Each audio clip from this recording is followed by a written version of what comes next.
coisas foram mais. A outra é ninguém está com bexiga cheia. É lindo. E as coisas não durarem mais, isto é muita coisa muito engraçada. Eu acho que é do. Ai, como é que ele se chama? Não, do realizador de cinema, que é sempre muito estranho, de óculos. Woody Allen. Woody Allen. Woody Allen. Em que ele diz que qualquer filme ou um bom espetáculo não pode demorar mais que uma bexiga normal.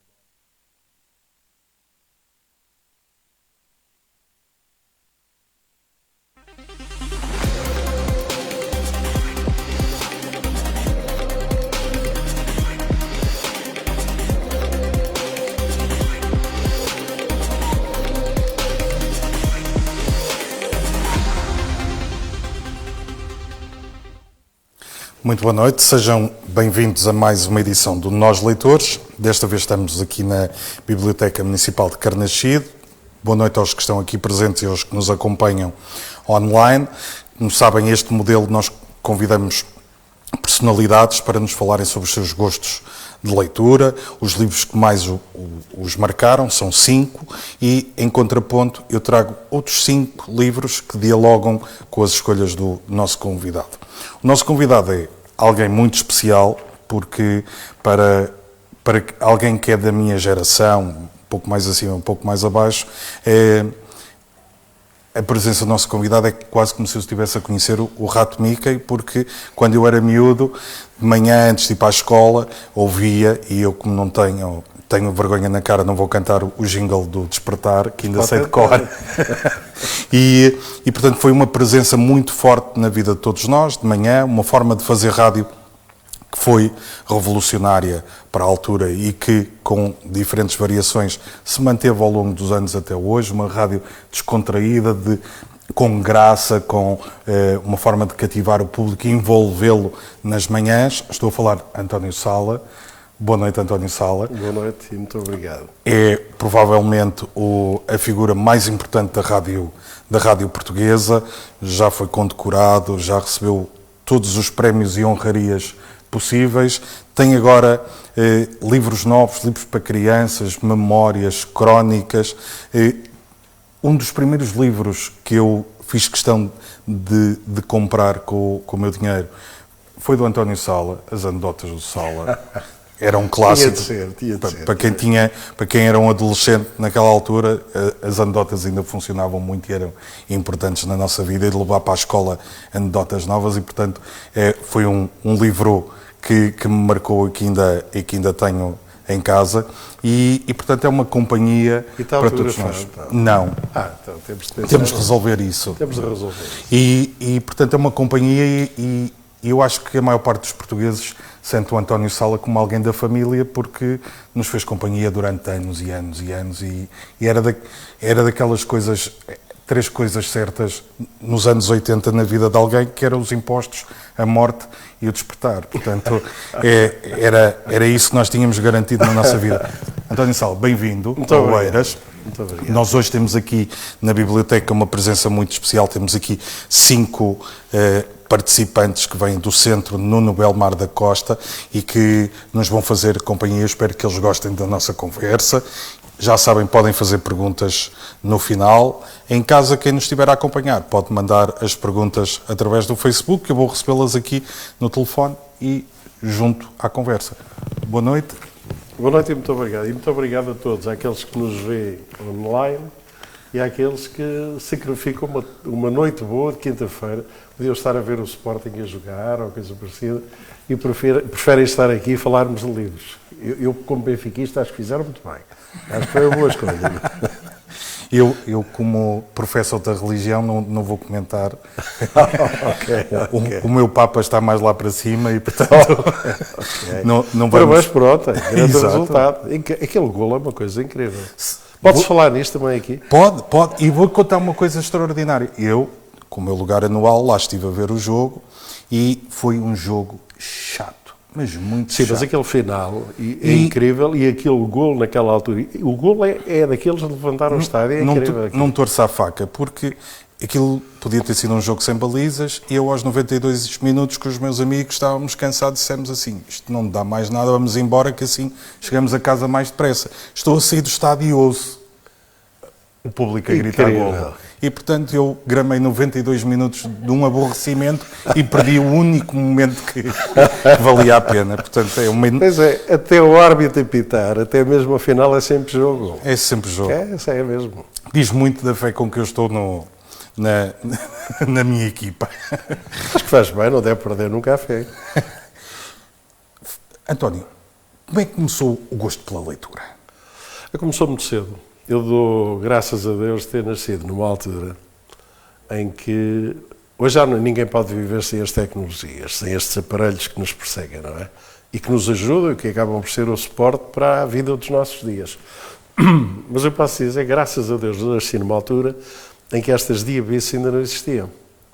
De maneira que enquanto os miúdos hoje, com 7, 8 anos, estão agarrados a ecrãs, e estão ali com os dedos a digitar no digital, eu, se me queria distrair, e estava numa aldeia onde não havia muitos miúdos, eram os colegas de escola, mas poucos, eu o que é que fazia? Lia. Eu aprendi a ler muito cedo, mesmo antes de ir para a escola, a minha avó ensinou-me, e eu tinha muita facilidade, e às tantas dei por mim a ler prematuramente. Eu aos 6 anos lia corretamente, lia melhor se calhar que hoje em dia alguns alunos do 10º ou coisa parecida. De maneira que o ler para mim era uma paixão. O meu avô tinha a paixão da leitura. Eu tinha coleções imensas de livros incríveis. Ele gostava muito de policiais, especialmente Agatha Christie, dos livros da coleção Vampiro, que não sei, mas penso que alguns se recordarão. E a minha avó fazia o favor também de comprar os livros da Enid Blyton, os 5 e os 7 e tudo isso. Bem que as minhas primeiras leituras, muito novito, acabaram por ser essas. E eu apaixono-me pelos livros. Aliás, eu gosto das duas coisas que eu talvez mais gosto na vida, é de rádio e de leitura e de livros. Porque acho que são as duas únicas coisas ainda que nos deixam espaço para nós criarmos e para nós fantasiarmos, sonharmos, construirmos o filme de que estamos a ler. A rádio acho que tem muito isso. Agora já não, porque a rádio, hoje em dia com o mundo digital as pessoas ouvem rádio e estão a ver simultaneamente o que é que acontece numa cabine de rádio. Mas quando eu começo a fazer rádio isso não existia. E havia até uma coisa gira que era a magia de quem é que está por trás da voz. Quem são os donos da voz. Havia aquele encantamento, às vezes, colegas meus que falavam comigo e diziam assim, ei, pá, aquela locutora tem uma voz, deve ser uma, como é que ela é? É gira, é loura, é morena, alta, não sei o quê. E eu, às vezes, dizia, é melhor ficar só com a voz. E outras vezes não. E os silêncios em rádio falam. E quando eu conto uma história em rádio, isso permite que o ouvinte possa, no fundo, realizar, visualizar a história que eu estou a contar. Ele tem espaço para criar. E o mesmo acontece com o livro. Nós podemos dar um destes livros a todos nós vamos ler, o autor é o mesmo, o texto é o mesmo, a história é a mesma, mas, no entanto, se calhar os cenários que nós pintamos, cada um de nós, são diferentes uns dos outros. O bulício das ruas será diferente, cada um constrói a rua, seja ela numa região, numa grande cidade ou numa pequena aldeia ou vila. Os próprios intervenientes do livro, ela, ele, eles, acabam por ser diferentes para todos nós. Por isso passa-se, eu penso que já aconteceu com todos, que é lermos um livro, apaixonarmos pelo livro e mais tarde surge o filme. E aí vamos todos nós ver o filme encantados, porque foi um livro que adorámos. E eu não quero, não sei, não tenho dados estatísticos, mas eu arriscava-me a dizer que 80% dos casos as pessoas saem do cinema e dizem assim, gostei mais do livro que do filme. Penso que já terá acontecido a todos nós. Isto porquê? Porque a força do livro é essa, é a nossa leitura. Nós somos realizadores das imagens que o livro nos deu.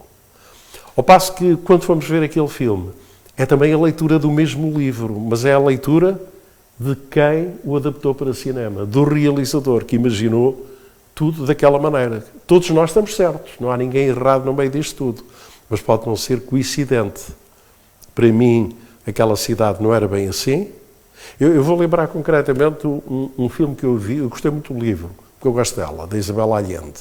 E A Casa dos Espíritos foi um livro que eu gostei muito de ler, achei forte e muito interessante. E é engraçado que quando acontece o filme, eu vou ver o filme, aliás tem cenas filmadas em Lisboa, no Teatro São Carlos, a parte exterior era como se fosse os caminhos de ferro de uma estação da América Latina, e é engraçado que eu vi o filme está bem feito, está bem dirigido, tem boa fotografia, está bem realizado, tem bons atores, mas não era a minha Casa dos Espíritos que eu tinha lido. Tive a mesma sensação. Teve? Mas está a falar do mesmo filme também? Sim, sim. Que engraçado. Até porque... Mas também, se calhar, não são coincidentes as nossas leituras do próprio... E isto é a riqueza do livro. Isto é inultrapassável. Por isso é que eu digo, por exemplo, a televisão mostra tudo, não é? Eu em rádio ainda, nós antigamente dizíamos, agora temos de ter cuidado porque há a imagem e tal, que eu dizia, tenho aqui uma convidada, uma jovem muito bonita, aqui para nós ela podia ser feia como uma bota da tropa, mas tinha uma voz bonita, e eu estava a dizer que ela era muito bonita, o ouvindo à partida com aquela voz, e eu a dizer, ela é muito bonita, e ele dizia, deve ser uma mulher muito gira. Agora não se pode fazer isso. Se eu tiver em televisão entrevistar uma bota da tropa e disser, ela é muito bonita, as pessoas dizem assim, o rapaz está cego, ou é parvo, quer dizer, uma coisa não coincide com a outra. A rádio e o livro dão-nos a possibilidade de criar, de sonhar, de imaginar. E, portanto, eu diria que são as duas coisas que eu mais gosto. Eu gosto do livro, de um bom livro. Peço logo por gostar do livro do ponto de vista físico. Eu adoro este objeto. Enquanto objeto, as capas falam. A lombada, a contracapa, os prefácios, tudo isto. Eu adoro... Eu sou daqueles, sou um bom cliente, compro-me de livros, mas conheço muita gente que não são bons clientes de livros, mas têm essa paixão e passam horas e horas em livrarias ótimas a manusear os livros. E eu percebo isso. Percebo porque acho que isto é um objeto que é bonito. Um livro pode ser muito agradável, logo visualmente, e começa tudo na capa. E tem uma vantagem grande, é que não é preciso pôr a carregar.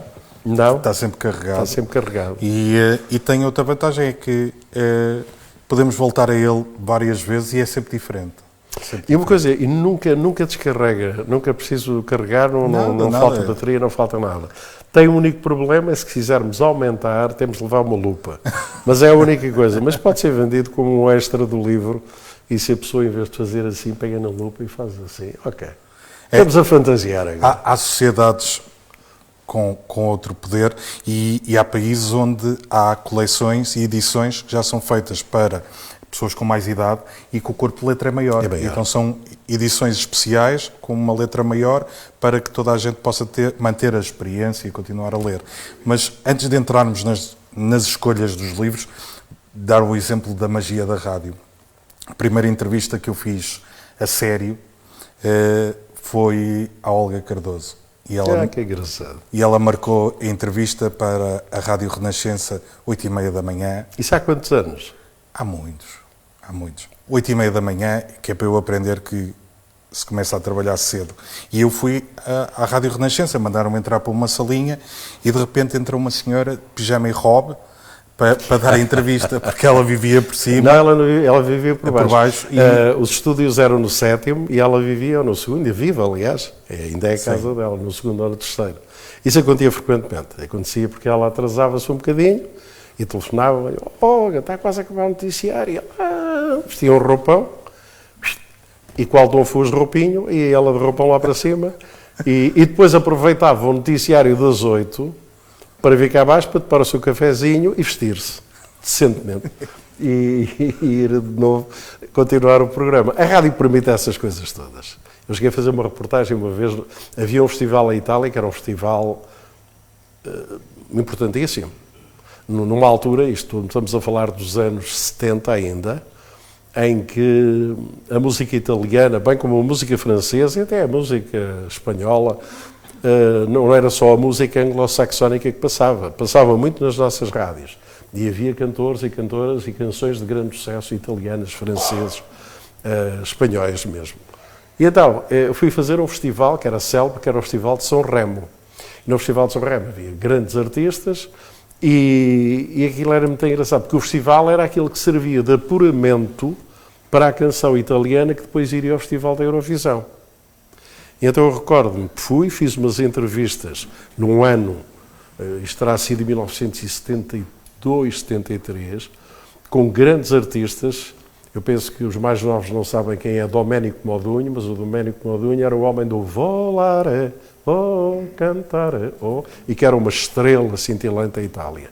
Para além disso, Gianni Morandi, e num ano desses tinha ganho, e estava lá, e eu tive a oportunidade de entrevistar, uma menina muito gira, chamada Gigliola Cinquetti, que tinha ganho o Festival da Eurovisão com uma canção chamada Nonoleta per amarte.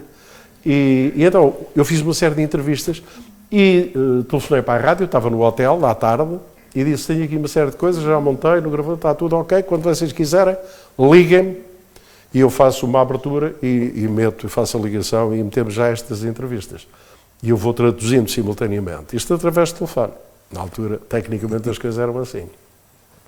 E então lembro-me que eu estou a tomar banho, em Pelota, e começa a tocar o telefone, e eu disse, aparece o meu duche, o telefone continuava a tocar insistentemente, e eu nem tive tempo, nem de ter cuequinha. Portanto, completamente nuzinho, só com os chinelos, ponho para o pé da cama e atendo, e era Lisboa a dizer, António, estamos a ligar assim, e eu estava no duche, temos de entrar já, senão isso só entra depois na próxima hora, é já. Eu, ok, nem sei que estava, sentei-me na cama, e fiz os meus comentários, fiz o que tinha a fazer e a dizer, entraram as entrevistas, fiz tradução simultânea, tradução que eu não sabia italiano, mas já tinha tomado notas e tinha percebido o que é que eles queriam dizer, também não é muito difícil, e eles também diziam lugares comuns de maneira que aquilo tudo certo. E é engraçado, e a sensação que eu tive quando desligo, disse assim, a rádio é mágica, ninguém imagina do outro lado, está um tipo em Pelota, meio molhado, sentado na cama, a fazer este trabalho, que ainda durou para aí 8 ou 9 minutos, ou coisa parecida. Ora bem, isto em televisão tinha sido um sucesso. Tinha. É chamada rádio naturista. Era a rádio naturista, completamente. Era a rádio do Meco, se calhar. Exato. Mas é muito engraçado. E este tipo de coisas e de situações. E eu estou a falar com muito entusiasmo, quer na rádio, porque, portanto, sou radialista acima de tudo, mas falo com o mesmo entusiasmo dos livros. Porque eu adoro, o livro é qualquer coisa de mágico. Então vamos a isso. Vamos a isso. O primeiro livro da lista que me mandou, e que é o único que não temos aqui porque não o consegui encontrar, e mesmo na biblioteca não foi possível encontrá-lo. Ele está esgotado em tudo que é sítio. E isto tem uma história curiosa, esse livro, que é Um Comboio para Hiroshima. É o último comboio de Hiroshima. Comboio para Hiroshima. É do Charles Pellegrino. E é um livro que foi das coisas mais violentas que eu li na minha vida. Nós já estamos todos fartos de ler peças e livros que nos metem no meio da situação e que nos envolvem de uma forma intensa. Mas numa altura, quando estamos a viver, e eu li-o há não muito tempo, li-o há cerca de um ano, portanto já a guerra da Ucrânia tinha um ano, estamos agora a passar pelo segundo ano, e ele foi dos livros que mais me impressionou por isto, que agora fala-se muito, especialmente a Rússia tem, espero que seja só retórica e ameaças que não passem disso, mas tem utilizado muito a linguagem da bomba atómica e das armas nucleares e da possibilidade de poderem partir para uma guerra que nenhum de nós quer imaginar, não é? Todos nós já vimos filmes sobre Hiroshima, sobre as únicas 2 bombas largadas em cima de populações. Todos nós temos consciência, já vimos documentários, todos nós fechamos os olhos e temos sempre a imagem, aquela imagem célebre filmada de um dos aviões que acompanhava o Enola Gay, mas e daquele cogumelo Mas esta é uma leitura diferente. É uma leitura feita por sobreviventes, alguns deles que estavam lá embaixo e que o cogumelo atingiu-os. Como é que escaparam? Muitos deles por diversas situações, por um muro à frente apenas, que os protegeu, que os derrubou, que os deixou queimados, mas que não os matou. Mais tarde vieram todos a sofrer consequências e acabam quase todos por morrer nas consequências normais, cancerígenas da radioatividade, não é? Do atómico. Mas a forma como o livro está escrito é de veras contundente. Nós sentimos mesmo que estamos no meio de tudo aquilo. Vive-se aquilo de uma maneira intensa. Eu sou um tipo que consigo separar muitas águas. Quando acabo de ler, depois junto dos meus livros, eu digo dos meus livros porque eu leio sempre 3 livros ao mesmo tempo. Claro que não leio 3 romances ao mesmo tempo. Leio um romance, leio um livro de poesia, leio um ensaio, ou uma biografia, uma coisa qualquer, mas estou sempre assim. Mas eu tenho sempre facilidade em terminar, apagar a luz. Eu sofro da apneia do sono e tenho que colocar a máscara, porque senão, coitada da minha mulher, derrete-se com o meu ressonar e é perigoso. A apneia do sono é uma coisa muito perigosa. De maneira que... E vou-lhe dizer, durante o tempo de leitura andei para aí 4 dias a ler o livro. Eu tive muita dificuldade em adormecer.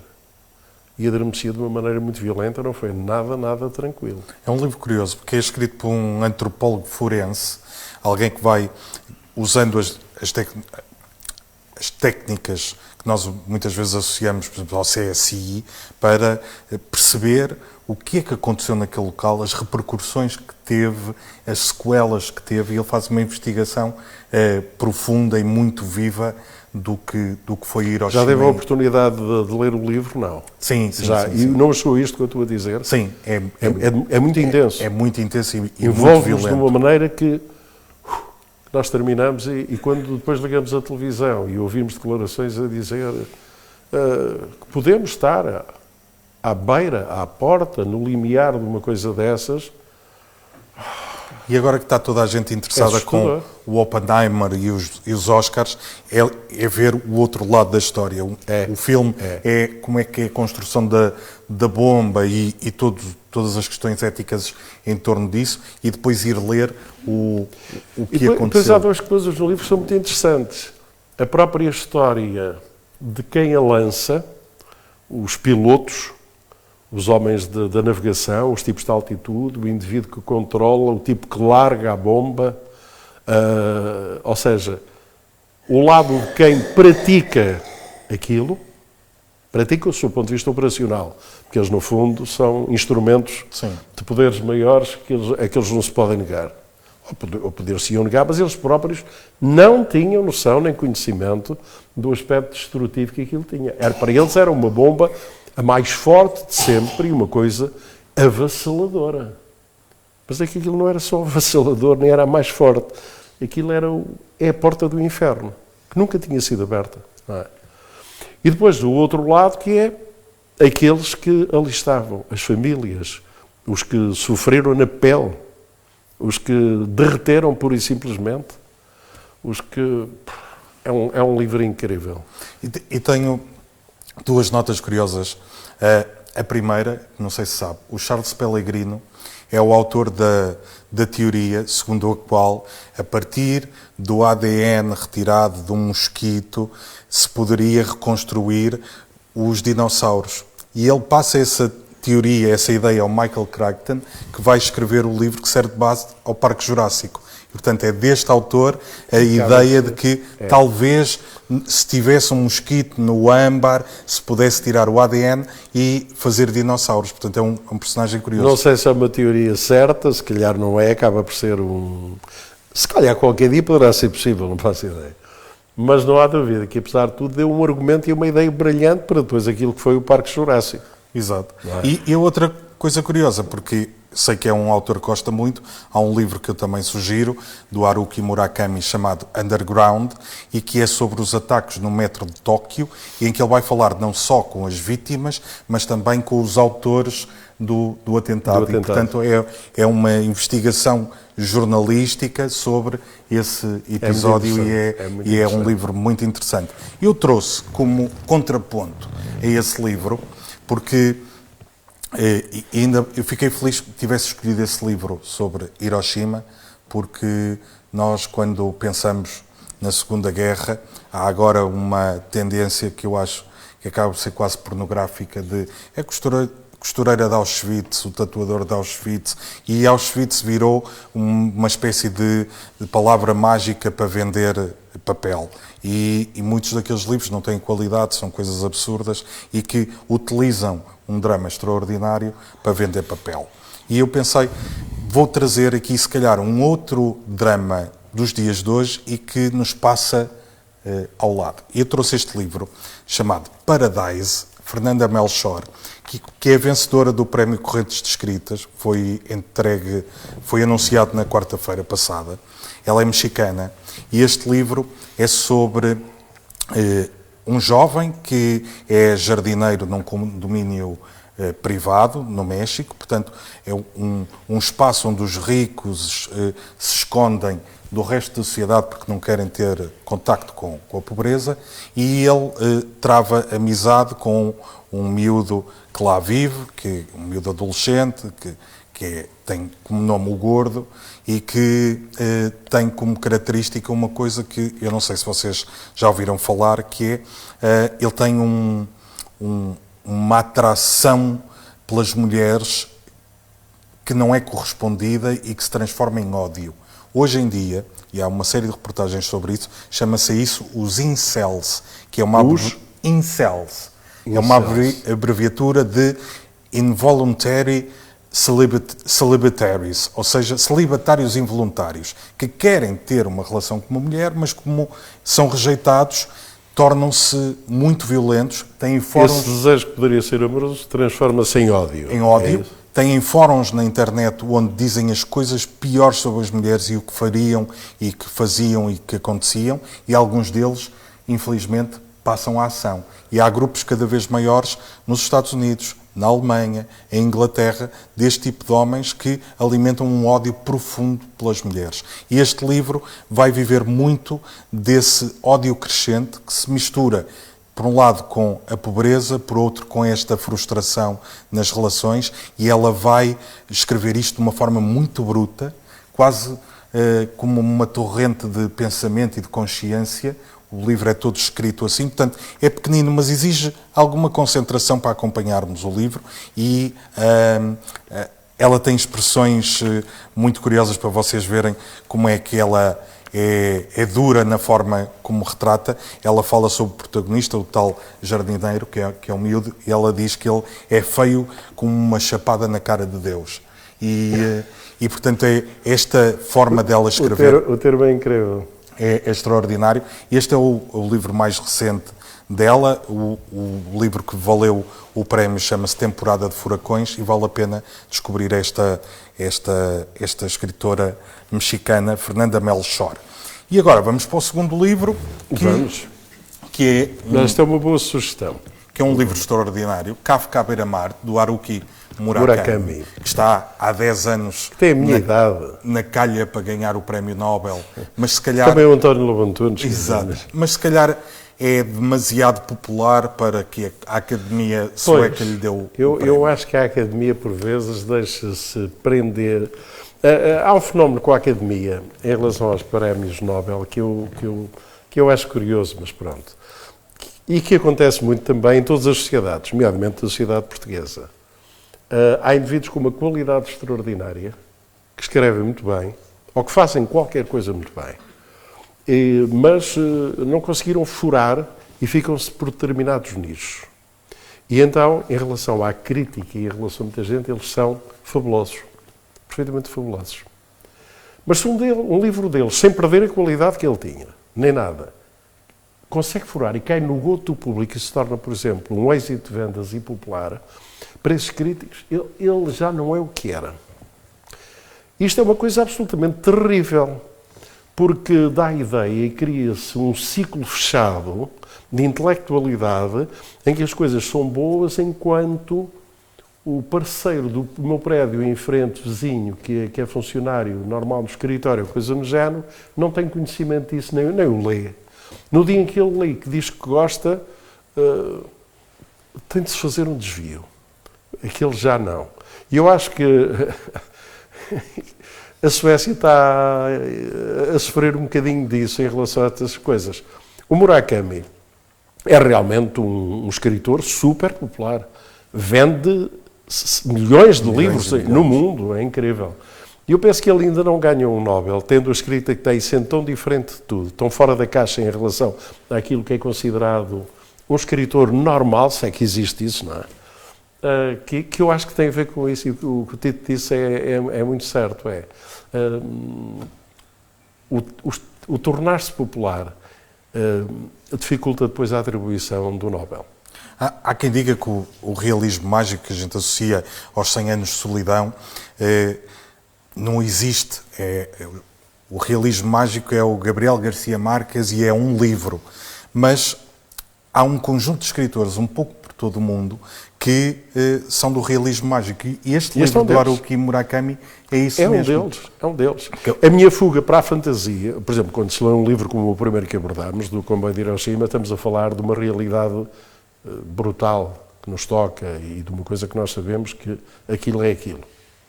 Quando estamos a falar disto, há uma liberdade incrível. Não, isto é a nossa fantasia. Eu agora, com a idade que tenho, o rato Mickey aparece-me aí sem ser ele.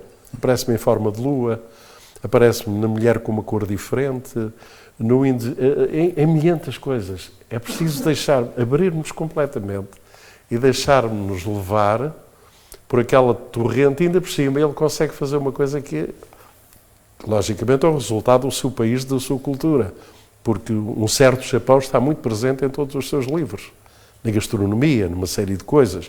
Há uma modernidade muito grande e uma parte que esses países, apesar de serem ancestrais e apesar de terem culturas próprias, começam logo na forma de saudação e em tudo, mesmo assim, já estão completamente minados pelos vícios e pelos tiques do mundo ocidental. Mas é muito interessante como ele mistura todas essas coisas e nos cria uma fantasia que é delirante por vezes. E eu sou franco, gosto muito disso. Gosto que peguem em mim e que me atirem assim, de encontro ao teto. E que façam estas coisas. Acho fascinante. Gostar de ler e que nos tirem o tapete. Completamente, e ele rouba-nos o tapete tantas vezes, a pessoa fica e diz, uau, o que é isto? É incrível, é incrível, é incrível. Eu gostava de vos explicar por alto esta história, mas não é fácil. Eu vou tentar fazer aqui... As histórias já são dificílimas de muito contar. difíceis. São momentos de coisas. Acabam por ter um fio condutor, mas ser assim, mas a história é esta, nunca tem muito. Não. E aqui nós temos dois personagens centrais, é um miúdo de 15 anos que desde muito novo decidiu chamar-se Kafka e toda a gente o trata por Kafka, e um senhor de 70 anos que em criança sofreu um envenenamento e ficou com um problema cognitivo, mas tem uns poderes especiais porque consegue falar com os gatos, vê coisas que as pessoas não veem, e nós vamos acompanhar estes dois personagens lado a lado. Parece que a vida deles nunca se vai cruzar, mas vai. E pelo meio nós vamos sendo surpreendidos desde o amor aos livros, que começa logo por aí, com um bibliotecário, com um miúdo que, para justificar a fuga de casa, diz que anda à procura de uns livros, e nós vamos acompanhar estes dois personagens, e o giro é isso, é que nós, por muito que tentemos adivinhar para onde é que aquilo vai, é impossível. É impossível. Completamente. Mas eu estou fascinado por ter descoberto o Murakami. E adoro, e sou sempre a dizer que o Murakami, quando é que me dás mais coisas, quer dizer. Compreendo fantástico. E conheço várias pessoas assim. Eu trouxe um outro exemplo que nós podíamos chamar também de realismo mágico, que é um escritor que eu gosto muito, o Italo Calvino. E o Italo Calvino escreveu 3 livros, a que ele deu o nome genérico chamado Os Nossos Antepassados. O primeiro é O Barão Trepador, que é um livro sobre um miúdo que sobe para uma árvore e quer viver em cima da árvore, e é um livro sobre o idealismo, o viver... E cria um mundo, no fundo... Não é nas nuvens, mas é numa árvore. Nas árvores. Depois tem um outro que se chama O Cavaleiro Inexistente, que é de repente uma armadura vazia que ganha vida e é uma brincadeira sobre o cavalheirismo. E todos os livros dele têm muito sentido de humor e ele vai gozar com os tiques dos cavalheiros e com essa armadura. E eu trouxe este, que por acaso nem é o melhor dos três, chamado O Visconde Cortado ao Meio, e eu trouxe porque acho que faz sentido nos dias de hoje falarmos sobre isto. É um visconde que vai para a guerra contra os turcos, que leva com uma bala de canhão e a bala de canhão corta-o ao meio. E os médicos salvam metade do corpo, trazem, recuperam, ele segue a vida dele, só que essa metade é muito ruim, é muito má e faz mal a toda a gente. Começam a aparecer meias pombas mortas, meios cogumelos estragados, coisas assim. E um dia aparece a outra metade, que é muito boa. Mas é tão boa, tão boa, tão boa, que chateia toda a gente e só cria problemas a toda a gente. E ele, com este livro, o que quer mostrar é que tudo na vida levado ao excesso é mau. Seja muito mau ou seja muito bom. E ele vai, de uma forma que nós podemos chegar ao fim e dizer que é um bocadinho simplista, mostrar que viver nos extremos é mau. E nós estamos a viver num tempo de extremos. Estamos. É uma boa metáfora, até dos dias de hoje. Sim. Exatamente. E se nós pensarmos um bocadinho, por exemplo, a ruindade pior é horrível, não é? E a bondade em excesso, normalmente, também se pode tornar e torna-se horrível. Os extremos tocam-se às tantas e é horrível. Pensemos numa coisa que à partida é boa. E acho que sim. Eu não tenho um carimbo religioso, sou um homem com a minha fé e acredito em determinadas coisas, em determinados valores. Sei que nada sei para o entendimento não é do planeta Terra, é do universo. Quer dizer, e percebo que a religião para muitas pessoas é um sustento, seja ela qual for, é um sustentáculo da sua vida, da sua fé. Eu sou voluntário no IPO e uma coisa que eu reparo é pessoas que não têm qualquer tipo de religiosidade e quando têm um cancro e estão ali, eu visito-os semanalmente, eles têm mais dificuldade no aceitar das coisas e são mais frágeis. E depois há pessoas que têm uma grande fé, que é uma coisa que não se explica, não é? E que quem não tem pode achar que é uma patetice, é uma defesa espiritual, é acreditar num rato Mickey que não se vê. Mas essas pessoas é impressionante porque a forma de se agarrarem e até de recuperarem certas coisas e tudo é maior. Ora bem, eu com isto quero dizer o quê? Quero dizer que a religião pode ser e deve ser uma coisa boa e positiva. No entanto, as religiões são as mães de todas as guerras. E levadas ao excesso, o fanatismo, o excesso, quando as coisas, os radicalismos religiosos, como os radicalismos políticos, como o radicalismo social, como o radicalismo da relação entre as próprias pessoas a todos os níveis, são sempre extremos que são maus, são péssimos. Portanto, a bondade feita de uma maneira excessiva torna-se nociva e a maldade, que é sempre maldade, mas levada também ao campo extremo, é mortífera, é horrível. Vamos continuar ainda numa nota um bocadinho, diria, quase pesada, e vamos passar para um livro que também foi um grande sucesso. Já falamos aqui dela, da Isabel Allende, e é este Paula. E, resumindo, este livro parte de uma história muito, muito triste. A Isabel Allende, a filha, sofreu uma doença rara, entrou em coma, esteve praticamente um ano em coma, e a Isabel Allende esteve sentada ao lado e foi tomando notas num caderno de coisas sobre o país dela, sobre as tradições, sobre a história da família, porque tinha receio que um dia a filha acordasse sem memória e queria-lhe transmitir tudo aquilo que ela achava que era fundamental ela saber. Infelizmente, a Paula não sobreviveu e a Isabel Allende vai pegar nesses apontamentos e nas cartas que ia trocando com a mãe, que foram 100 e tal cartas, e escreve este livro que é uma espécie do luto dela, uma forma dela resolver uma perda que ninguém imagina o que significa. Para o António, foi esse lado dessa catarse que o tocou? Vamos lá ver, todos nós quando pegamos no livro, pegamos com um determinado tipo de intenção. Ou porque queremos ganhar conhecimento, ou porque nos queremos divertir, depende do tipo de leitura, queremos nos surpreender com certas coisas.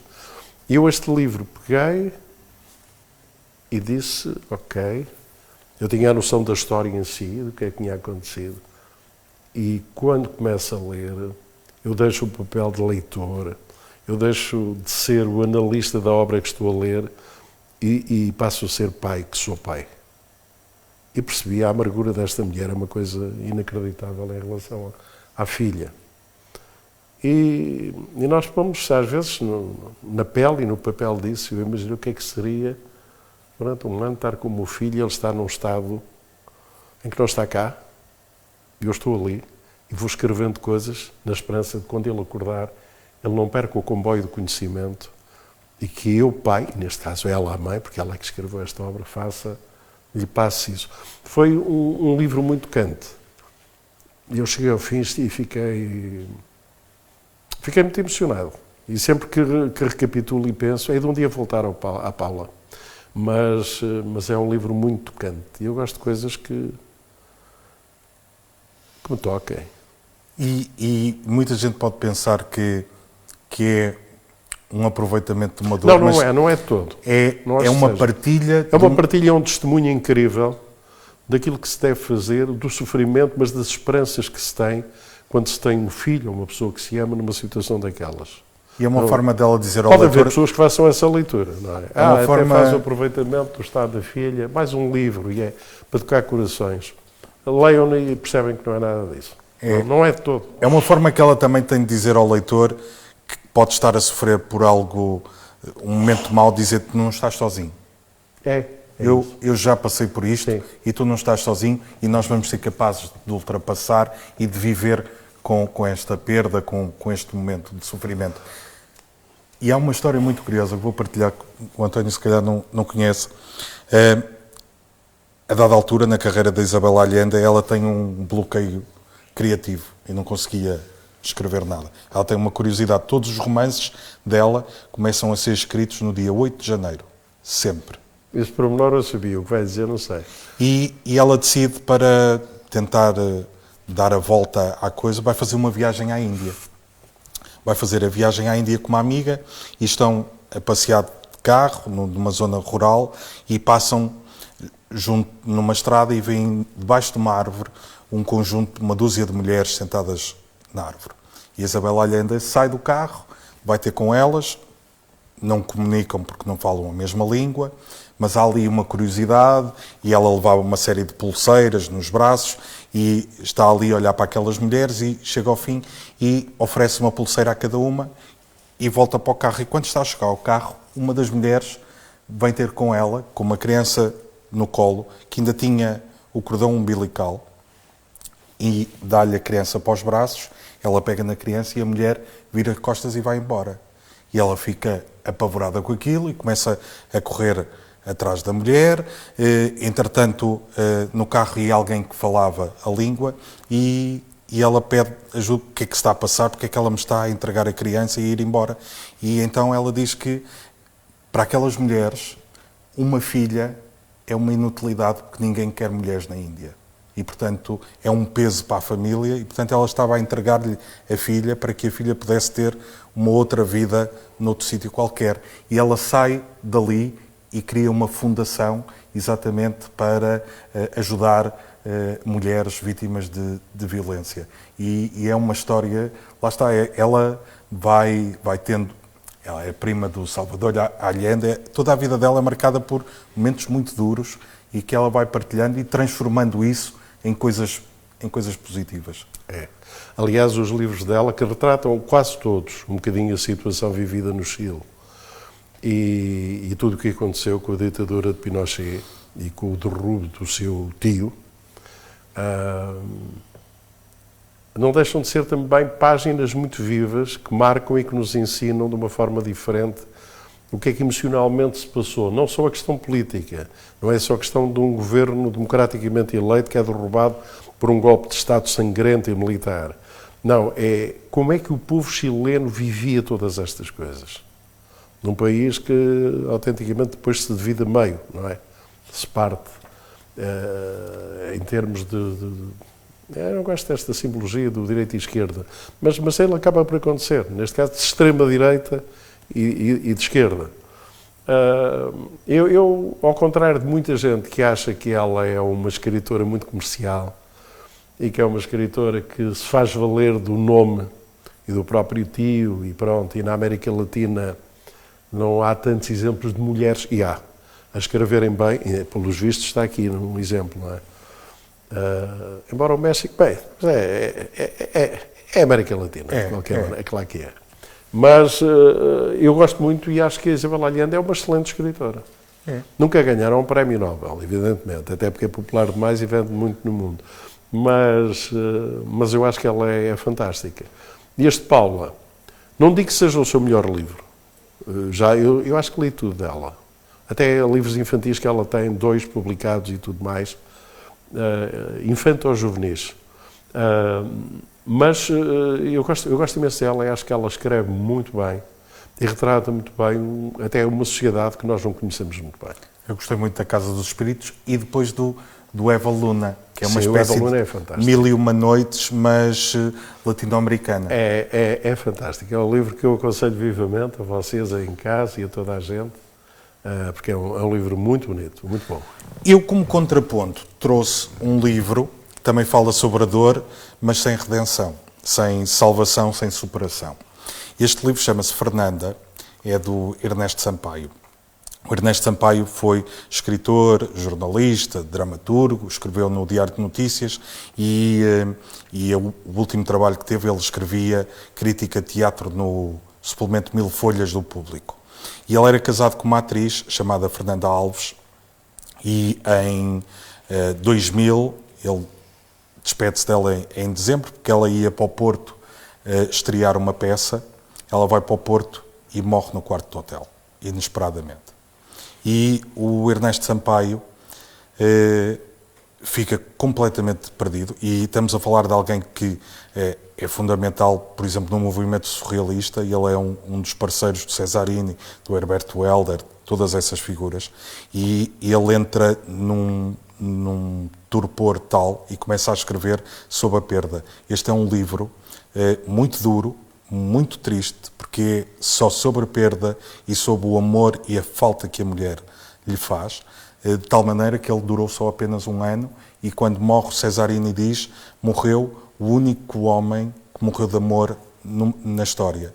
E foi isso, ele definhou com a perda da mulher e num ano ele desapareceu. Esta é a edição original, mas foi reeditado muito recentemente este livro e, portanto, para quem tiver coragem para entrar num ambiente duro e pesado, é um livro extraordinário e que merecia ser mais conhecido do que é, e uma leitura que ninguém fica indiferente, e é daqueles que é pequenino, mas demora a ler, porque é preciso ter estofo para ir aguentando as pancadas de tudo aquilo que ele escreve. É extraordinário. Por falar em histórias difíceis, vamos ao próximo, que me surpreendeu. Eu sou sincero. As escolhas do António surpreenderam-me, porque nós temos tido muitos convidados e temos tido muitas repetições, muito Essa de Queiroz, muito Camilo Castelo Branco, muito Fernando Pessoa. As escolhas seguras... Se vocês me dessem 50 livros para escolher, esses estavam cá também. Mas dão-me 5. Escolhas seguras, e eu encontrei aqui livros que me surpreendem e que dizem muito mais sobre o convidado do que às vezes esses livros. E o próximo é um livro extraordinário, chama-se Cisnes Selvagens, da Yung Chang, e eu vou só... Já vi que há gente aqui que já leu. É um livro que atravessa 3 gerações de mulheres, avó, mãe e filha, e é a história da China desde o período feudal até à Revolução Cultural do Mao Tse-tung.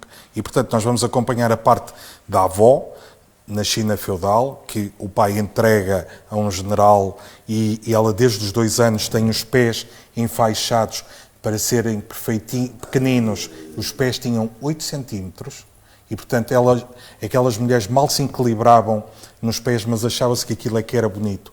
E, portanto, ela vai sofrer esses horrores como muitos outros. Depois temos a mãe... Desculpe só interrompê-lo. Eu não acho que elas achassem que era bonito. Os homens achavam os homens, era isso, que os aquilo homens. que era bonito. Sim. E isso só prova uma coisa que ao longo do tempo, felizmente que no mundo ocidental e hoje em dia não é assim. E cada vez as amarras são mais destruídas e cortadas, ainda bem. Mas o papel da mulher ao longo da história da humanidade, em relação a determinadas coisas, sempre pela visão do homem, elas foram sofredoras quase toda a vida. Na sua forma de poder viver, de lutar, de pensar, de trabalhar, de fisicamente se apresentarem perante preconceitos e perante as ideias que não eram as dela. Eu acho que nenhuma... Elas, por fim, sim. Havia depois uma sociedade feminina que já queria isso. Elas próprias exigiam, nem se conseguiam conceber sem ter os pés assim. Mas isso é produto de tudo mais e de uma semente que foi lançada muito antes, que é secular, e que o homem determina que aquilo, assim é que é a mulher, é perfeita e bonita. Isto é terrível, quer dizer. Eu sou franco, eu acho que em determinadas alturas da história da humanidade, eu não sei se cão não era mais feliz que mulher em determinadas sociedades. E isto que eu estou a dizer pode parecer uma caricatura e não levem a mal, não estou a dizer isto, mas penso mesmo isto. Quer dizer, penso mesmo isto. E atenção, e ainda hoje, isso acontece. Eu respeito muito civilizações, respeito muito os hábitos e as tradições de povos e as suas culturas, mas há coisas que não é por ser ocidental e por ter a minha cabeça aberta a outros parâmetros. É mesmo porque não dá para entender ainda hoje a forma como em determinados países, e que não são longínquos, vemos todos os dias na televisão isso, em que elas não é só por motivos religiosos, é obrigatoriedade porque os homens não querem. Dou-lhe um caso concreto. Na região muçulmana, por exemplo, a questão do véu, tudo bem, ok? Faz parte dos seus parâmetros e das indicações dos seus seguimentos e mandamentos. Mas a história da cara tapada e só os olhos já não o é. É, pura e simplesmente, uma leitura literal de textos que dizem que o homem, a mulher do homem, não deve ser vista pelos outros e não deve ser para não ser cobiçada. Ora bem, isto numa sociedade medieval, nem é medieval, porque a Idade Média é uma época luminosa em determinadas coisas, sim, não é? Nós temos a ideia, falamos da Idade Média como um período negro. Sim, muitas coisas foi, mas outras foi perfeitamente deslumbrante em tudo. Agora, o que estamos a viver ainda hoje antecedem muito a primeira Idade Média. Estamos muito mais lá para trás, que é inacreditável. Nós sabemos muito pouco sobre o Oriente, sobre a China. O que é que o impressionou mais neste retrato desta China ao longo de tantos anos? Eu primeiro queria dizer, eu sempre tive fascínio pela China e tinha lido várias coisas sobre a China e livros de autores chineses. E tive a oportunidade, em 1998, de fazer, programei com a minha família, uma viagem à China. Consegui, durante 2 anos não tivemos férias para poupar dinheiro para poder fazer uma boa viagem à China. E fizemos. Tivemos 1 mês na China, fizemos milhares de quilómetros de avião em aviões que não recomendo.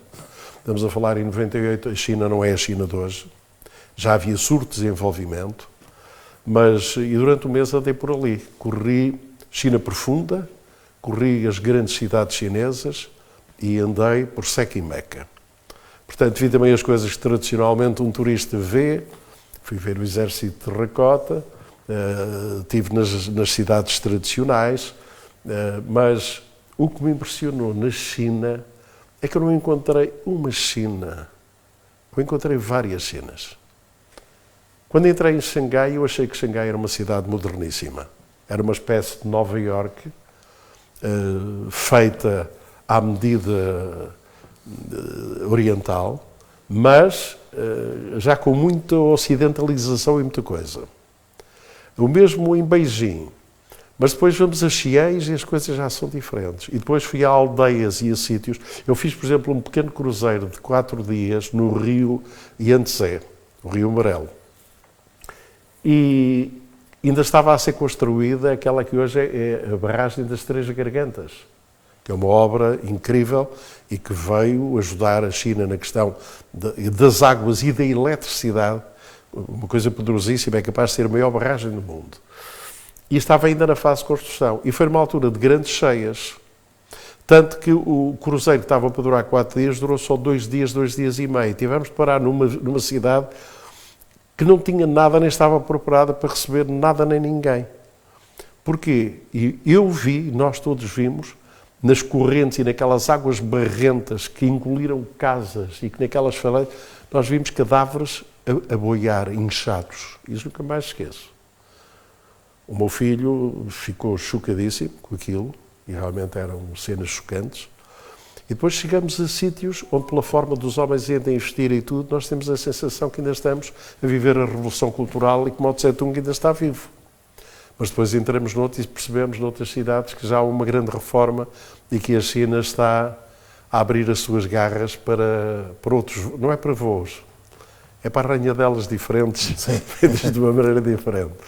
Mas e essa China apaixonou-me. E então, quando cheguei, a minha curiosidade foi maior, eu tenho de ler coisas sobre a China. E houve um amigo que me recomendou Os Sinos Selvagens e que me disse, olha, isto é a história de uma família, são 3 gerações, e é escrito por uma chinesa, eu penso que ela vive ou em Londres ou nos Estados Unidos. Acho que nos Estados Unidos. É Estados Unidos. E que é uma escritora fabulosa e tu vais delirar, vais achar, e realmente fiquei perfeitamente encantado com o livro. Aconselho vivamente. Nós acabamos de ler o livro e a sensação que temos é que, agora sim, eu acho que já percebo algumas coisas da China. E percebe-se o porquê das coisas da China. É extraordinário. E só para terminar, a avó então é esse período feudal, a mãe é a ocupação chinesa pelos japoneses na Segunda Guerra Mundial e o nascimento do Partido Comunista Chinês, o Kuomintang, e a violência que isso foi. A dada altura, ela está numa caminhada e com o marido e ela estava grávida e começa a ter um aborto espontâneo e pede para ele a levar para casa porque não está bem. E ele diz, não senhora, tu vais fazer o caminho como todos os outros porque tu não podes ser uma privilegiada. E obriga a fazer a caminhada e ela chega ao fim a casa e perde a criança e ela quase que morria nessa caminhada. E por fim temos a filha que vai atravessar a fase da Revolução Cultural e do Mao Tse-tung e tudo isto tem uma carga de violência sobre as mulheres que é inaudita. Volta a ser a mesma história. E que marca muito. Eu trouxe contraponto. Uma saga também familiar, mas porque é que eu pensei neste livro? Nós temos falado muito sobre a habitação e fala sempre na habitação como só na perspectiva do valor, do preço, da renda, da compra, e isso é muito importante. E às vezes esquecemos porque é que a habitação é importante, porque é lá que nós construímos tudo na nossa vida. A nossa família, os nossos afetos, é lá que guardamos as nossas memórias, é tudo isso. E aqui nós temos a história de isto é contado da perspectiva do filho, um homem que tinha uma profissão banal, começa a investir no imobiliário, começa a ganhar muito dinheiro e nesse processo ele compra, isto é nos arredores de Filadélfia, compra uma casa que chamam a Casa Holandesa porque tinha traços holandeses. E de repente eles vivem lá, a casa é muito marcante, a mãe morre, ele casa uma segunda vez e depois, a partir daí, em torno da casa, o irmão e a irmã, os filhos desse homem, vão reconstruir toda a sua vida, toda a sua emoção, vão falar dos ódios com a madrasta. É um livro que olha para a casa como sendo o centro de tudo. É ali que tudo... E deverá ser. E é. É. E nós, às vezes, esquecemos-nos disso, que a casa é um sítio onde nos abrigamos, dormimos, mas não. É a nossa igreja, é o nosso espaço sagrado. Sabe o que é engraçado? Uma vez um amigo disse uma coisa que eu achei muito interessante. Disse-me, nós referimos aos nossos bens, por exemplo, penso que a maioria das pessoas que estão aqui terão um carro, não é? E nós dizemos, tenho o carro lá fora, porque está mal assinado, tenho o carro, não sei onde é que deixei o carro. Em relação à casa, nós dizemos a minha casa. Nós referimos a casa, não é a casa, é a minha casa. A minha, cada um de vocês diz, para indicar aos amigos, seja o que for. Há uma sensação de posse, de quê? É o epicentro. Dali é que nós dormimos ali. É ali que nós nos abandonamos, fechamos os olhos e temos horas de tentar recuperar do trabalho, do dia-a-dia, das coisas. É ali que nós temos os talheres, os pratos e as coisas que são as coisas comezinhas, mas que sem elas não conseguimos viver no dia-a-dia. Aquilo é o epicentro da nossa vida. A casa é muito importante. Tanto que todas essas coisas... Mas a casa é um invólucro. Mas é precioso para guardarmos lá dentro as coisas. Tanto que tudo que lá está dentro é que forma a casa. Portanto, quando se diz que deixei de morar ali, foi dizer, lá ando eu com a casa às costas. Não é com a casa. É com a casa assim, mas no sentido de tudo que lá está. E o tudo são livros. São mesas, são jarras, são copos, são bibelôs que podem ter significado. E isso é extraordinário.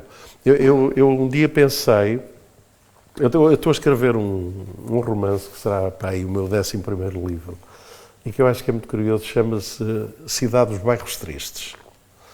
É uma história contemporânea em que eu faço um velho truque que já foi feito pelo Chico Buarque e por muitos outros escritores. Não há um nome de uma pessoa naquele livro. Nem dela, nem dele, nem deles, nem do cachorro, nem das coisas. Todos eles são retratados de uma forma que nós depois passamos, penso eu, conhecê-los perfeitamente pelos seus tiques, pelos seus gostos, pela maneira como eles próprios falam, e o desenho da personalidade está lá e está feito e não precisa de nomes. E eu não quero mesmo dar nomes àquelas pessoas, porque nós também não sabemos o nome das pessoas com quem nos cruzamos no dia-a-dia na rua. E, portanto, isto é uma cidade de bairros tristes, em que a história começa, por exemplo, com o autocarro matinal, em que a cabo-verdiana tem de correr quase que perto do autocarro para ir fazer a limpeza e ainda tem de mudar de autocarro. E no meio disso tudo vai o condutor, vai mais um africano, vão várias pessoas de outras etnias. A determinada altura há um cão que atravessa a rua, o motorista tem de travar violentamente, umas pessoas que iam em pé quase caem, o velho que levava a carteira e estava a contar umas coisas, a carteira caiu-lhe sem ele dar por isso.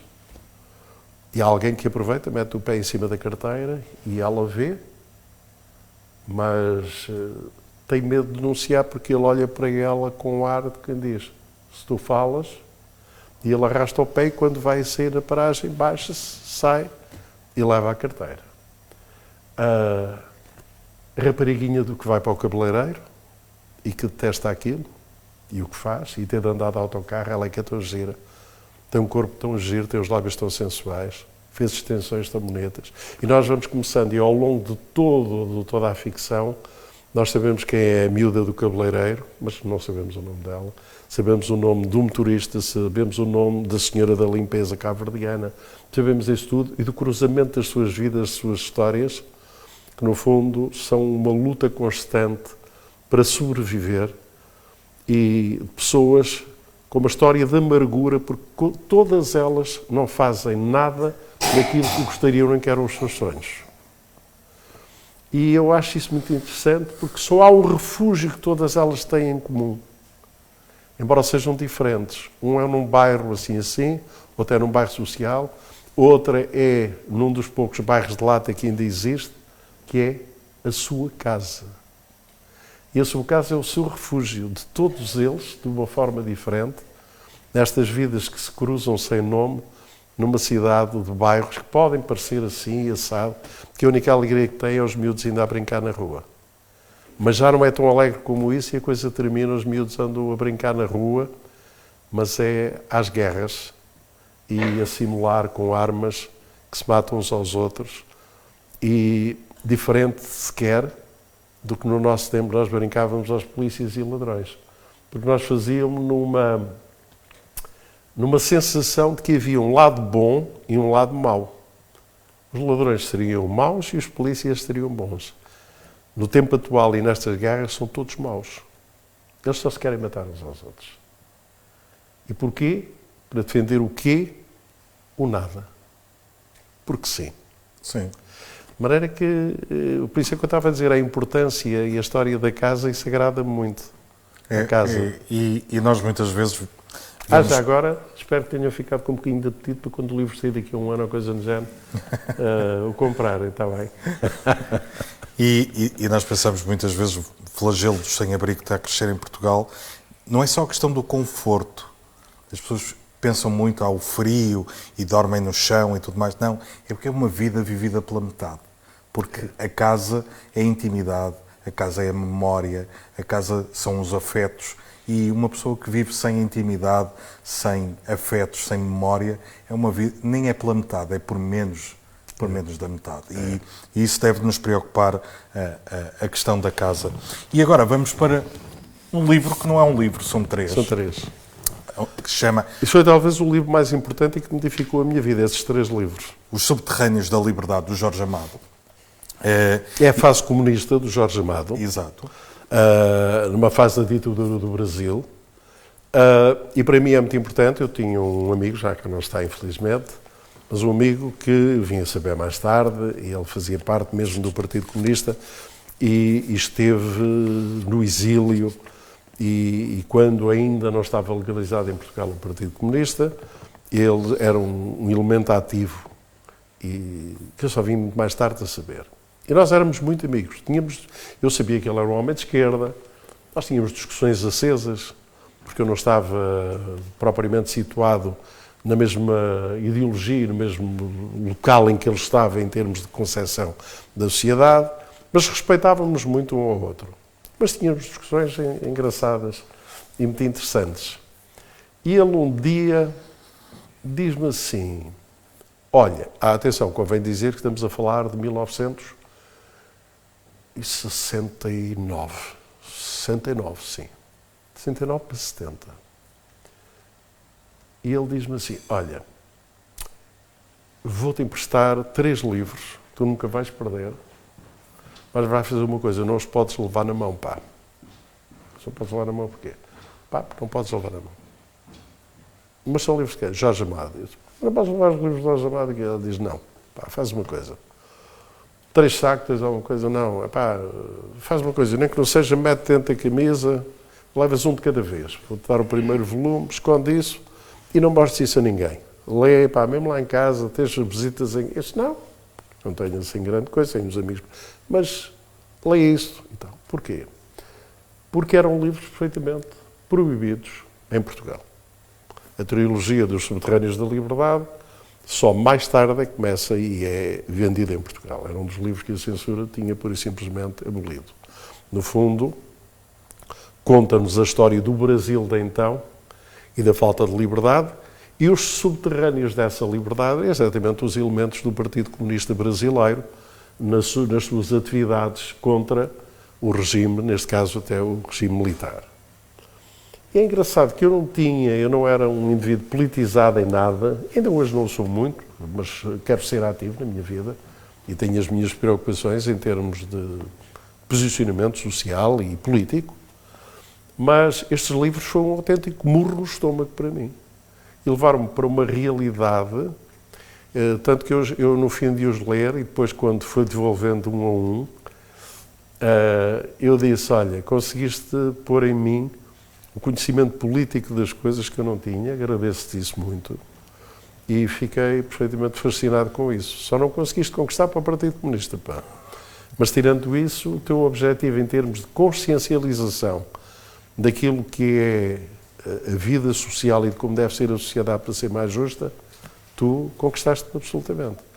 E muito obrigado. E foram 3 livros muito marcantes. Muito marcantes. Para quem tenha a curiosidade e goste de livros que retratem uma sociedade de grilhetas, num mundo com influência ocidental, como é o Brasil, herança nossa, tem tanta coisa, eu acho que é uma leitura que é muito interessante. Não são livros fáceis, nem são livros para se ler porque sim, mas são livros que não devemos chegar ao fim da nossa vida sem deixar de ter lido coisas destas, que são muito importantes até para o nosso conhecimento e para socialmente melhorarmos muito a nossa postura e o olhar o mundo, as pessoas e as fés políticas, porque na política também há muito fé. Eu muitas vezes falo com pessoas que politicamente estão distantes de mim, ou pelo menos não estão em sintonia comigo, e eles criticam muito por eu ser um indivíduo de fé, embora não seja católico romano, tive formação protestante, mas eu hoje, acima de tudo, o afastamento físico que eu fiz das igrejas aproxima-me muito mais do Criador e do Universo, é interessante. Mas respeito muito as pessoas que precisam do espaço físico, como a casa. Pronto, é a casa da fé, seja ela de que denominação religiosa for, não é? Mas é muito interessante porque eu acho que é importante nós alargarmos os nossos horizontes e lermos coisas que não têm a ver propriamente com os nossos gostos, com a nossa zona de conforto, até com coisas que nós não gostamos e achamos, eu isto jamais. Mas mesmo assim não faz mal ler uma coisa interessante sobre aquilo, nem que não seja para ficar convictos de que a nossa posição, se calhar, não está errada, ou então para dizer, ok, não me convencem, mas percebo já outras coisas. E isso é uma demonstração de elasticidade e de inteligência da nossa parte. E eu acho que estamos num mundo de pessoas que cada vez mais emborrece, e isso é péssimo, não é? Não leem, o que vêem hoje em dia é horrível, a televisão está em padrões de quanto pior, melhor, não é? Nós estamos aqui espejados em sofás, mas estamos a falar de livros e de coisas que, penso, do seu ponto de vista intelectual, são motivadoras e são boas, mas a televisão, isto não tem tempo para conversas destas. Não. Mas para uns tipos e umas tipas a espejarem-se e a dizerem qual foi a roupa interior e a cor que trocaram há bocado, ou coisa no género, para isso há todos os espaços possíveis e imaginários, portanto. Enfim. E é engraçado, quem tiver lido o Jorge Amado da Bahia, daquelas histórias Este é outro Jorge Amado. ou a metáfora dos capitães da areia, não, isto é outra coisa. É outra coisa. É outra coisa. E nem a Dona Flor e os seus dois maridos, nem nada. Nem Embora, a Tieta atenção, do Agreste. eu acho esses livros dele deliciosos. Eu tenho prazer, e fui amigo de Jorge Amado.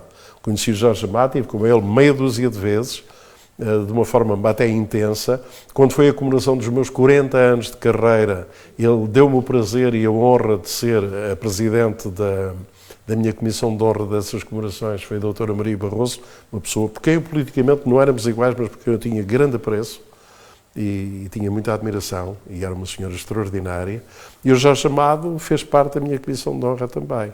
Tenho boas fotografias com ele, e não era, porque hoje em dia têm fotografias de toda a gente, porque pedem-se selfies e faz-se e tudo bem, mas não eram aquelas de outro tempo, em que ter uma fotografia com alguém em vários sítios já correspondia a qualquer coisa um bocadinho diferente.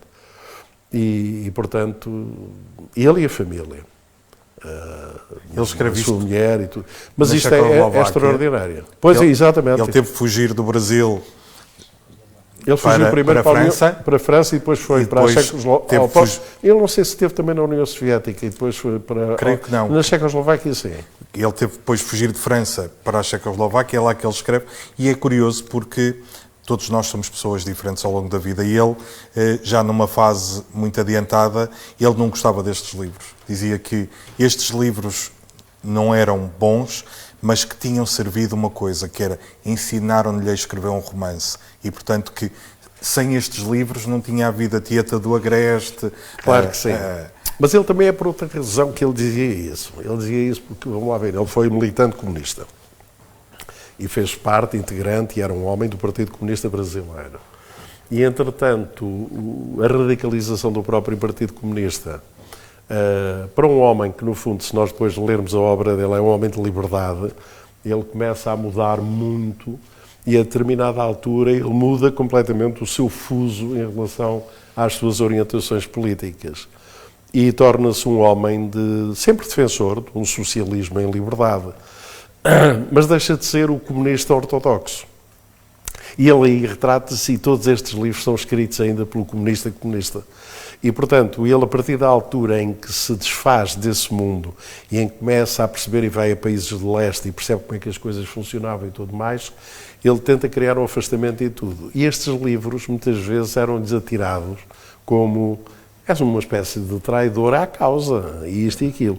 E ele, então, sempre tentou pô-los noutro patamar. Escrevi-os numa certa altura, serviram até para eu aprender a escrever coisas boas. Mas repare bem, a escrever outras coisas. É muito interessante. Eu, como contraponto, trouxe o outro lado. E então trouxe... 800 páginas? E este é só o primeiro volume. Porque são 3 volumes. Maravilha. É um escritor italiano, o Antonio Securati, e ele faz uma biografia / romance sobre o Mussolini. E são 3 livros de história. Isto lê-se com uma velocidade e com uma vontade que bate tudo. E este primeiro volume é a chegada a caminhada do Mussolini até ao poder. O segundo volume é o poder do Mussolini e o exercício do poder. E o terceiro já é o declínio e o fim dele. E este livro traz para cima da mesa um conjunto de elementos que são extraordinários. E eu não vou fazer aqui juízes de valor, vocês vão ler isto da maneira que entendem, porque o Mussolini, antes de ser fascista, era socialista. Antes de ser fervoroso católico, era ateu. E é considerado o pai do populismo. Às vezes a gente vai vendo aí gente que muda de opiniões porque é contra isto, agora é a favor, e que tem este discurso populista. E ele, ao contrário, ele não chega ao poder tomando pela força, ele foi convidado para ser primeiro-ministro, e como aos populistas, ele não chega lá e muda a Constituição e está feito. Não, foi aos bocadinhos, ele foi mudando tudo aos bocadinhos, até quando deram por ela estava tudo nas mãos dele. É um tipo que, como general, ele sempre apareceu fardado. Uma desgraça na Segunda Guerra Mundial. A Itália, os soldados italianos levaram na pá de toda a gente. Entravam na guerra, perdiam tudo. Foi uma desgraça. Até que o rei, Vittorio Emanuele, para quem foi em Milão, as galerias Vittorio Emanuele, Belíssimas. o chama e diz assim, olha, acabou, isto não dá para continuar mais, e afasta-o do poder. E ele, com a ajuda dos alemães, estamos ainda plena Segunda Guerra Mundial, com a ajuda dos alemães, foge para a Suíça, inventa um governo e está uma data de tempo a governar a Itália na cabeça dele a partir da Suíça. Isso também aconteceu em Portugal, com Salazar, que a dada altura continuava a despachar, mas era fictício. E já depois do fim da guerra, ele decide entrar à socapa a Itália pela fronteira com a Suíça, com uma gabardina e tudo, e há um soldado que o vê e diz assim, está ali o Benito, e eles apanham-no, executam-no, e ele esteve durante dias pendurado de cabeça para baixo numa praça de Milão. Porque aquilo foi muito duro, e a violência. Ele, com 10 anos, na escola, ele foi expulso da primeira escola por esfaquear a mão de um colega, aos 10 anos, foi para outra, voltou a esfaquear um colega. Ele tem uma história de enorme violência ao longo de toda a vida, e vai criando depois uma série de mitos à volta dele. Ele inventa muito sobre aquilo que é e o que veio. Por exemplo, ele é convidado para primeiro-ministro, mas depois diz, não, eu tomei isto pela força, as minhas milícias entraram por aqui dentro e tomaram... Não, foi uma coisa absolutamente tranquila, e ele depois vai criando esses mitos. E esta é uma biografia, romance... São 3 volumes? 3 volumes. Os outros são mais pequenos do que este.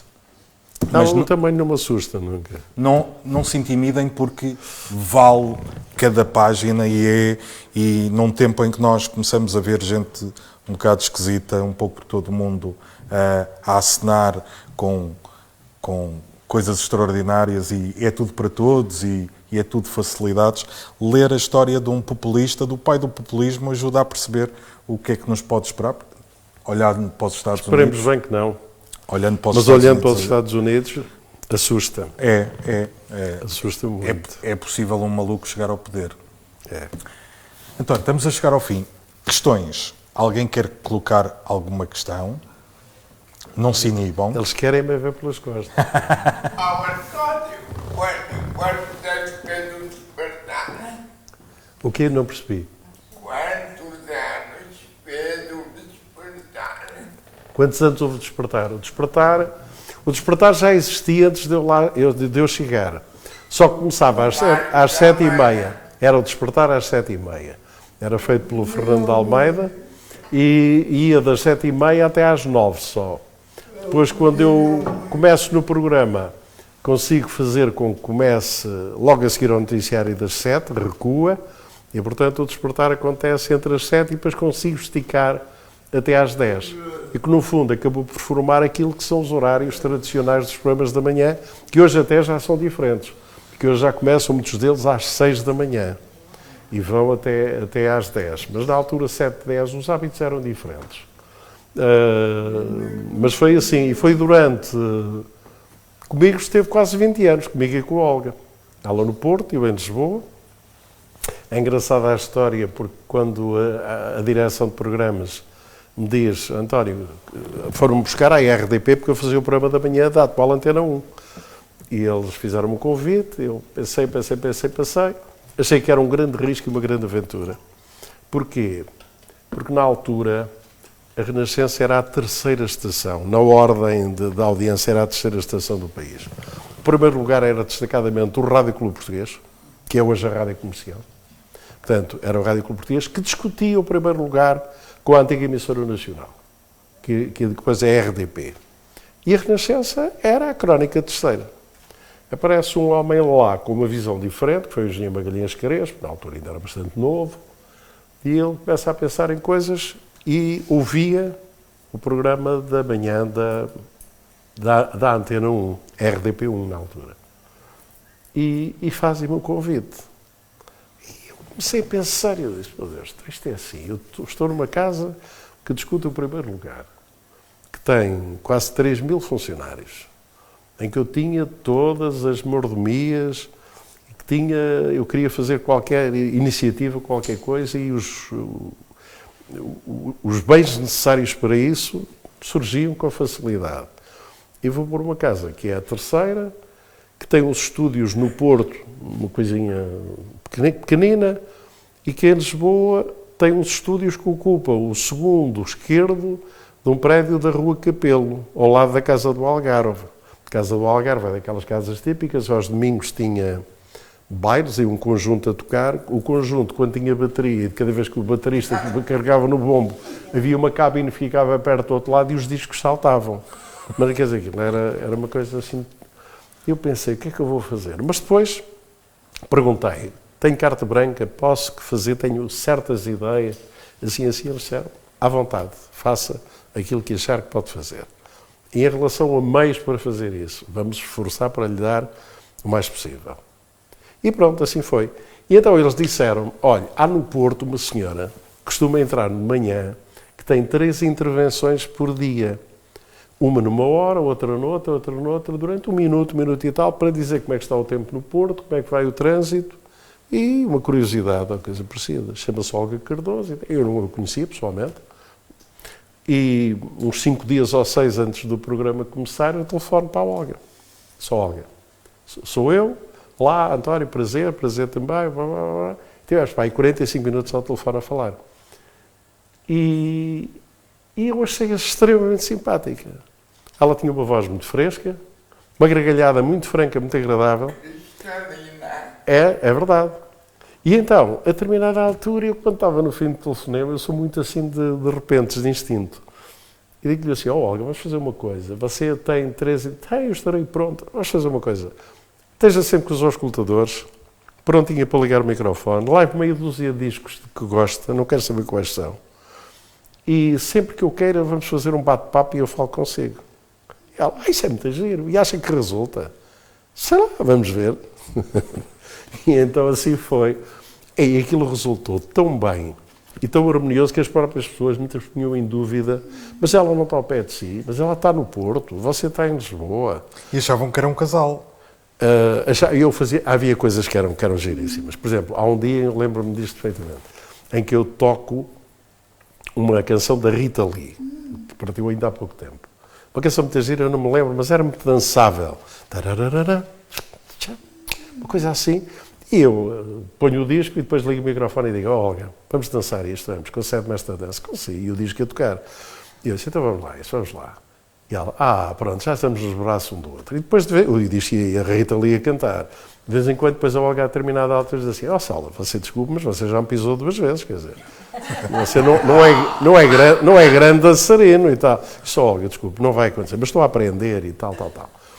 Isto termina o programa e eu vou ao bar tomar o pequeno almoço, que eu tomava só o pequeno almoço às 10 no fim do programa. E diz-me assim a senhora do bar, era a dona Elisa, diz-me ela assim: então e a sua colega não veio consigo? Olga, está cá, não está? Eu disse: não, Olga, está no Porto.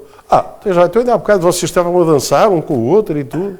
E eu disse: não, estávamos a brincar, ela está no Porto. Que me enganaram mesmo. E eu penso: mas aquilo foi tão real, ela até disse que você o pisou e tudo. E eu disse: pois, ok. E são estes pequenos pormenores, que são fediversos, não têm grande valor, mas que não deixam de ser giros.